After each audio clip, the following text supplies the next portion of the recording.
দুর্গাপুরের কুমারডিহিতে রয়েছে এমন এক অলৌকিক মন্দির যেখানে স্বয়ং মহাদেব বাচ্চা রূপে এখানে আসেন পেয়ারা খেতে। এইখানটা উঁচু ছিল আরো মাটিতে হুম লাগালে পেছনে তো কি যে বাবার ইচ্ছা ভগবান জানে, আমি জানি না। আমি যেমনি হাত বাড়ালাম আমি ডালটা পেয়ে গেলাম আর পেয়ারা দুটো জায়গায় তিনটে পেয়ারা পেয়ে।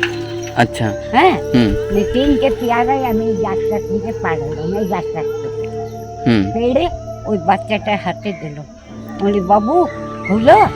হ্যাঁ ঠাকুমা, হুম হ্যাঁ ঠাকুমা। হাসতে হাসতে বাচ্চাটা ওই দিকে চলে যায়। আমি চলে গিয়েছি কিছুটা, টাকা দেখছি না, ছেলেটাকে দেখতে পেলাম। আচ্ছা, তাহলে ওই ছেলেটা কে ছিল বলে মনে করেন?